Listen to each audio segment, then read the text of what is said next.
Olá, tudo bem com vocês? Espero que estejam muito bem e animados para a aula, tá? Nossa aula de hoje, pessoal, tem o tema de saúde comunitária, tá? O que é saúde comunitária? Como ela veio a existir e passou a ser um método de prevenção de doenças, tá? Inclusive, na época que estamos vivendo agora de pandemia, a saúde comunitária tem um processo muito importante, né? Com a participação da comunidade, né? Onde cada um faz a sua parte, e com a participação governamental, né? Para começar, pessoal, nós vamos entender um pouquinho sobre políticas públicas no Brasil, tá? Como surgiu essa história de saúde comunitária, a ação da enfermagem em saúde comunitária. Então nós vamos entender o início, tá? Como começou. Vamos lá? Então, pessoal, no início do século XX não haviam hospitais públicos, tá? Eram apenas entidades filantrópicas. O que seriam entidades filantrópicas? Entidades custeadas, tá? Com doações, tudo que for não governamental, tá? Um exemplo bem usual são as santas casas, né? Onde a Igreja Católica se posicionou, tá? Gratuitamente, sem nenhum fim lucrativo, para poder atender os doentes, tá? Na realidade, o que aconteceu? As irmãs da Santa Casa da Misericórdia, tá? Se reuniram e organizaram essa instituição para poder tratar os doentes, tá? Portanto, não havia conhecimento, tantos recursos, tá? Mas havia um pouco de estudo nessa época ainda, um conhecimento que veio lá de trás da época da Florence, lembram dela?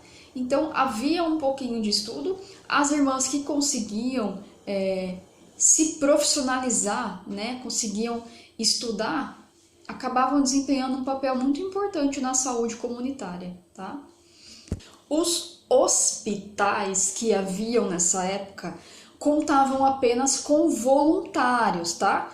Com ajuda voluntária, não só das irmãs, mas de outras pessoas. Só que quem queria ser voluntário para cuidar de doentes, tá? Ninguém. Então, o que aconteceu? Os hospitais viraram um depósito de doente, tá? Onde não tinha cuidado, era um depósito. O ser humano adoecia ou teria alguma doença contagiosa e era depositado dentro desse local, sem tratamento, sem condições nutricionais adequadas, tá? Sem um conhecimento científico para poder tratar da doença, da necessidade específica desse doente. Olha só que sério, né? E esse depósito era para esses doentes não contagiar a sociedade, tá? Era uma exclusão mesmo do doente. Então, o que tinha nesse depósito? Os leitos, tá? Quando haviam leitos, eram muito próximos uns dos outros. O que acontece com essa proximidade? Facilita o contágio, a disseminação da doença, as condições de higiene eram absurdamente precárias, tá? Não tinha um acompanhamento médico. Nessa época, acompanhamento médico, pessoal, era só particular, tá? Então, tinha aquele médico da família que hoje em dia tem, mas hoje é diferente, né? Hoje é o governo que proporcionou essa situação do médico da família. Mas naquela época, o médico da família, ele ia até a residência da família, logicamente ganhando, né, o valor atribuído por ele. Então, só quem tinha acesso à saúde era quem tinha dinheiro. Na década de 1920 foi criado um sistema público de saúde, tá? Que foi organizado por um médico sanitarista chamado Oswaldo Cruz. Já ouviram falar dele? Ele é bem famoso, né? Então, o que o Oswaldo Cruz observou? Que as condições precárias, tá, de saneamento levaram a uma situação precária de higiene, proporcionando, né, a disseminação de doenças para a comunidade. Então, através dessa observação das condições sanitárias, ele conseguiu implementar, tá? Criar esse sistema público de saúde, que hoje nós chamamos de SUS. Mas vamos lá que eu vou contar toda a história aí antes de chegar no SUS. Existiam algumas campanhas, tá?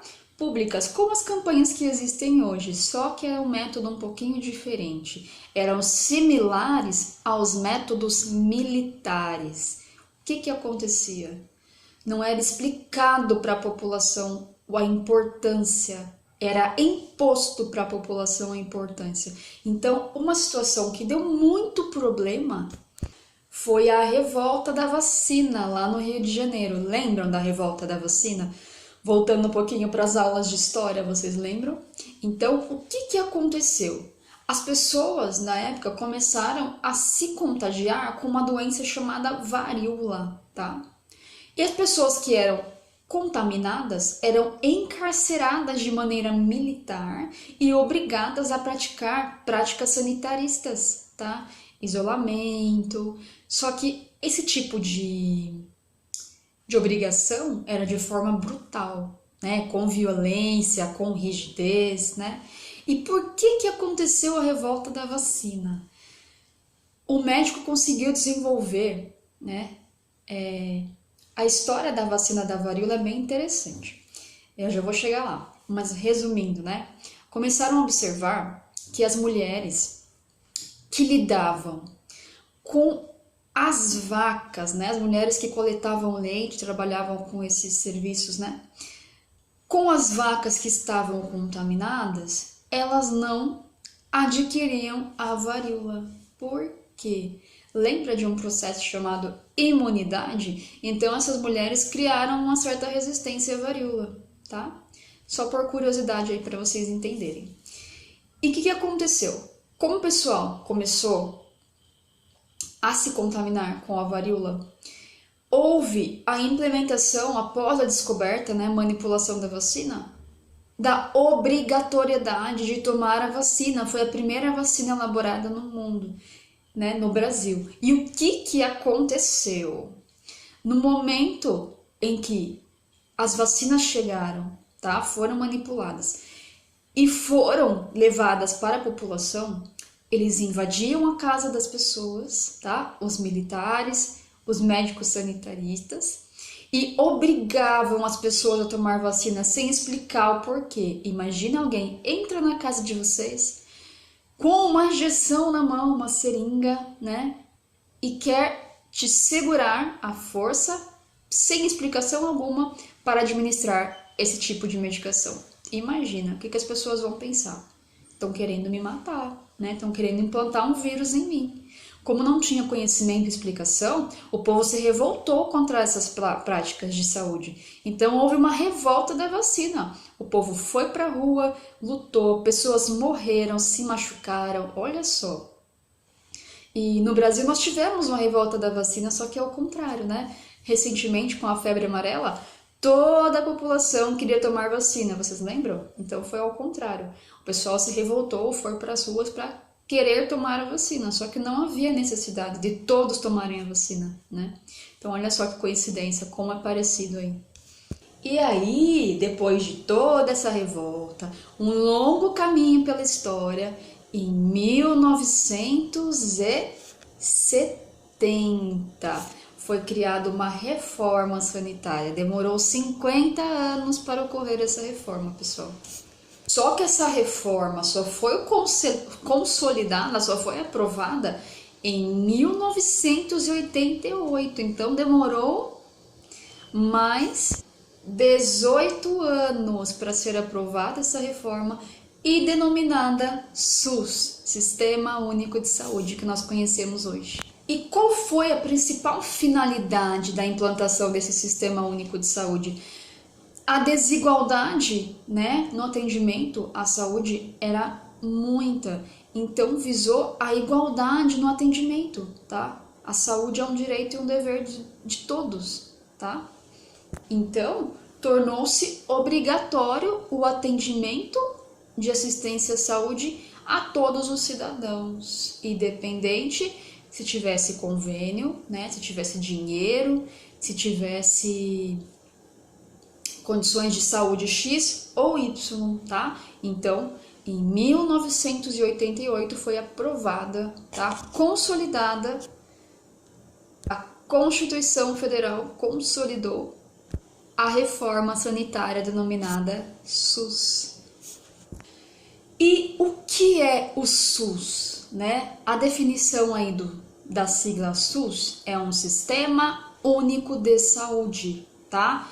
É um sistema que deve ser utilizado em todos os lugares. Quais são os princípios do SUS? É o que nós vamos ver agora. O primeiro princípio do SUS é a universalidade. O que é universalidade, que lembra universo aí, né? É que a saúde é um direito de todos. Todos têm direito ao acesso à saúde. O segundo princípio chama-se integralidade. O que é integralidade? É um atendimento igualitário em diversos níveis de atenção, ou seja, uma classificação como existe hoje, né? Se eu estou passando mal numa emergência, para onde eu vou? Para um pronto-socorro. Quem está fazendo um pré-natal vai para a unidade básica. Quem vai fazer uma cirurgia vai para um hospital. Então, é uma divisão, tá? Para todo ser humano ser atendido, sem priorização, tá? Independentemente do caso, vai ser encaminhado para o setor responsável, tá? De forma igualitária, tá? Independente se o atendimento à saúde for individual, coletivo, curativo ou preventivo. Tudo bem? Outro princípio do SUS, terceiro, se chama equidade, tá? Equidade significa que todos devem ter direito e igualdade e oportunidade de atendimento no SUS, tá? Até mesmo em hospitais particulares, pessoal, né? Hospitais particulares, o que acontece? Por exemplo, um transplante de um órgão é financiado, né? Todo esse processo é realizado pelo SUS, tá?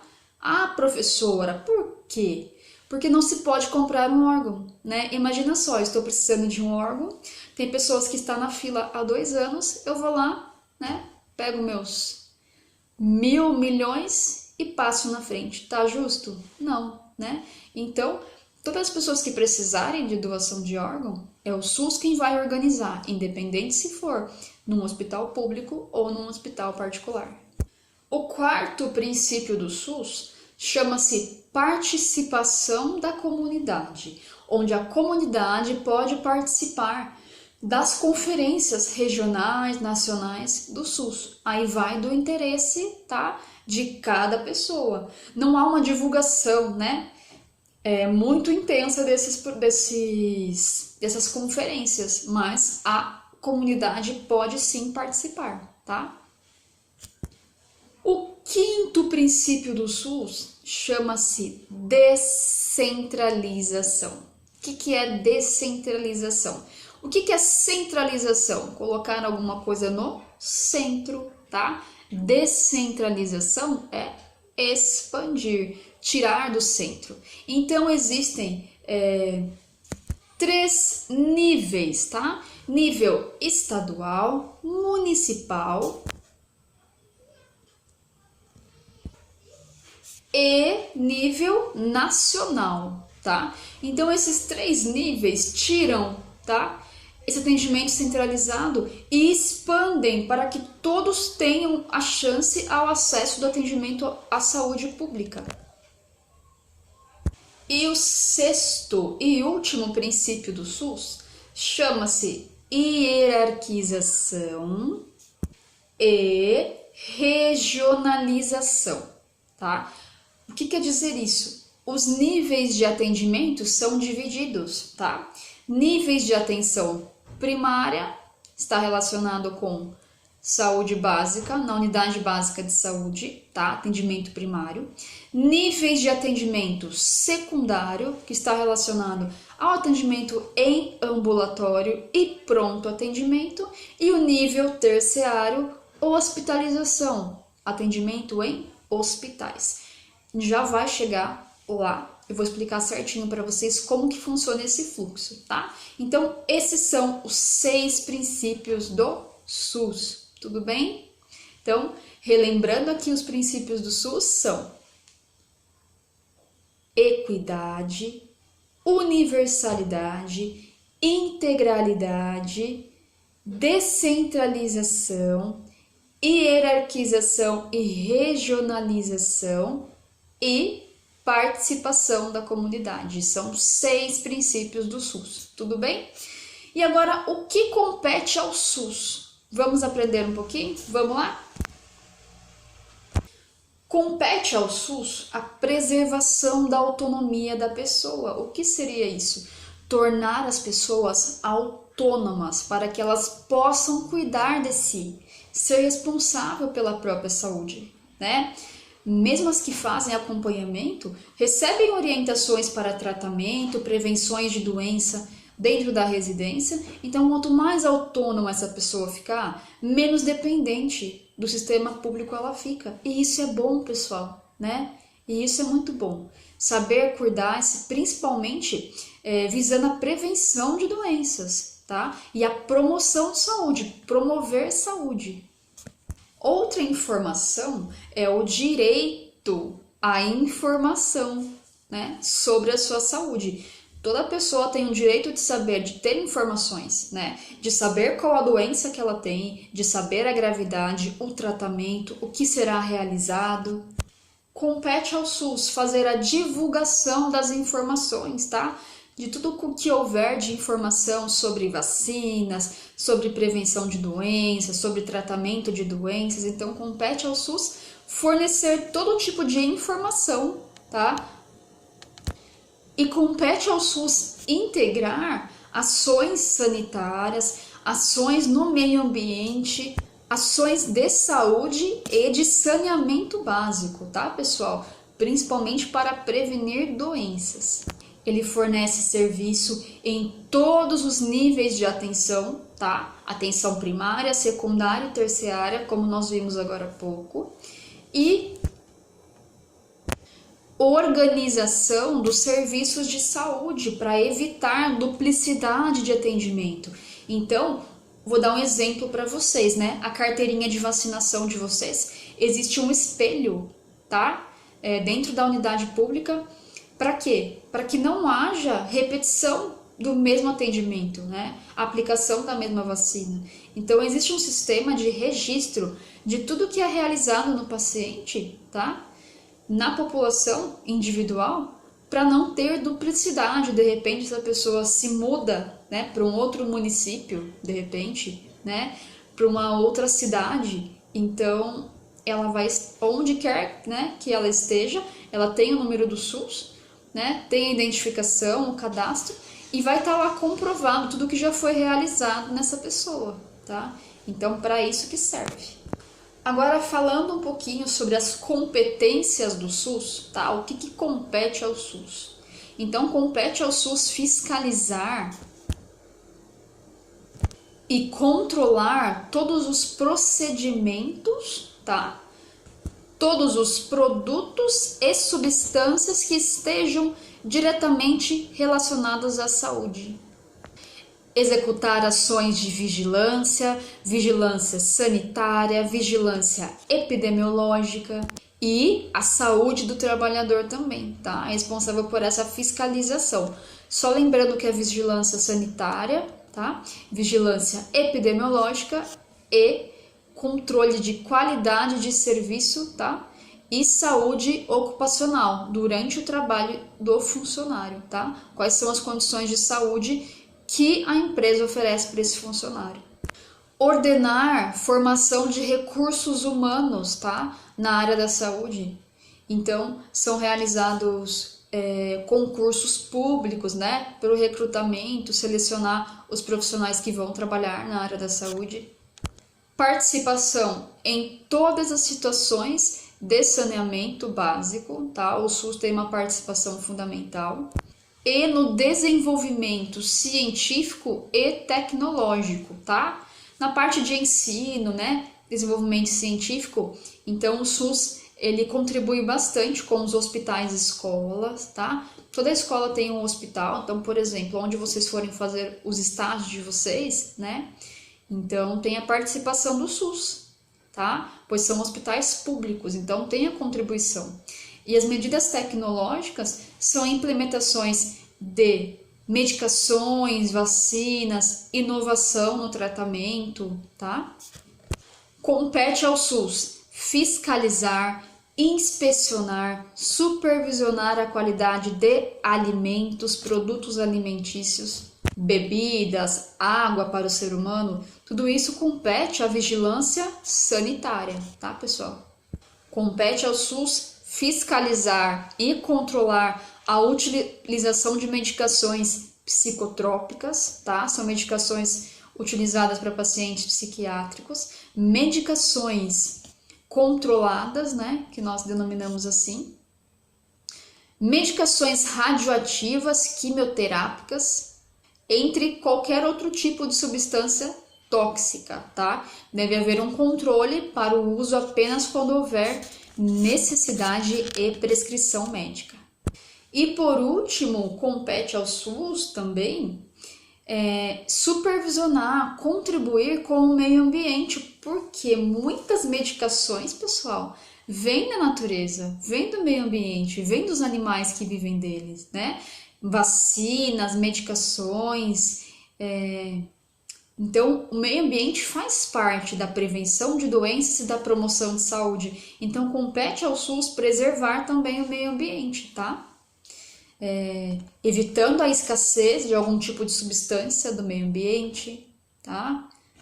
Não pode consumir, então de repente tem alguma matéria-prima, né, que foi usada em excesso, está escassa, né, está em falta, está extinta, então isso não pode acontecer no meio ambiente. Agora vamos falar um pouquinho sobre o financiamento do SUS. Quem custeia o SUS, né? Da onde vem esse dinheiro? Então, cada prefeitura é responsável pela sua cidade, tá? Então, de acordo com o número de habitantes e da necessidade do local, a prefeitura recebe, tá? Uma verba, tá? Mensal para poder implementar no Sistema Único de Saúde, no Sistema de Saúde Pública, tá? Então, é responsabilidade aí da prefeitura. Agora, em municípios, quando a verba é muito generosa, né, às vezes nós vemos, infelizmente, acontecer algum desvio. Então, tem municípios que são pequenos, né, que não tem, por exemplo, hospitais regionais, tem apenas unidades básicas, unidade de emergência, e acaba recebendo um fundo muito generoso. Infelizmente, pode haver algum desvio, né, que nós acabamos vendo em algumas reportagem, constatações aí. Mas cada município, cada cidade vai implementar no que está precisando, ou na manutenção da assistência à saúde. Então, por exemplo, municípios muito pequenos que não têm, né, um hospital regional, que vão qualquer patologia que precise dessa migração, né, para um hospital da região, no que eles vão investir normalmente? Em ambulâncias, tá? Então, eles investem em ambulâncias e saúde preventiva, que é a unidade básica de saúde, tá? E em municípios que têm hospitais regionais, que requerem uma demanda maior de atendimento, necessitam de uma verba maior, tá? Então, isso varia de acordo com o município, tudo bem? E para finalizar, eu estou voltando um pouquinho, lembra das divisões dos níveis de atenção à saúde? Nós vamos falar um pouquinho mais detalhado deles, tá? Então, essa situação, né, das divisões de atenções, atenção primária, secundária e terciária, ela existe para poder haver uma organização no atendimento, né? Para ninguém ficar sem o atendimento de acordo com a sua necessidade, tá? Então, nós vamos entender um pouquinho como é que funciona isso.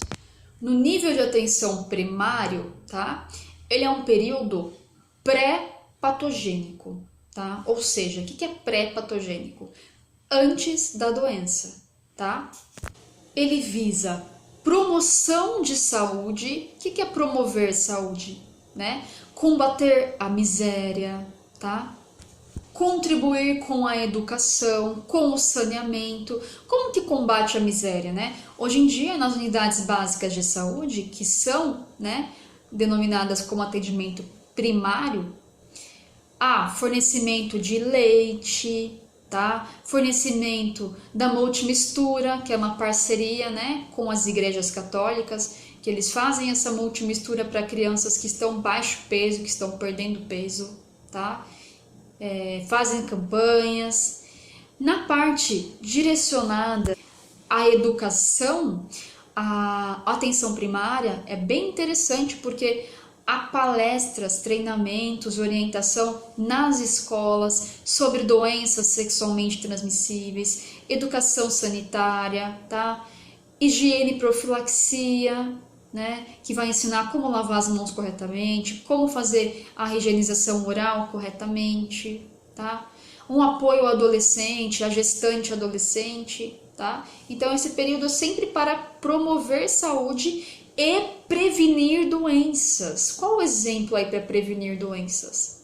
A utilização de vacinas, por exemplo, tá? Ainda no período pré-patogênico, né?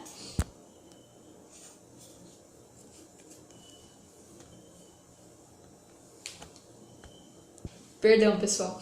Vigilância epidemiológica, vigilância sanitária, tá? Controle de vetores, né? De zoonoses, que são doenças causadas por animais. Então, nessa parte preventiva, tem um trabalho bem voltado, tá? Para a imunização e para as vigilâncias.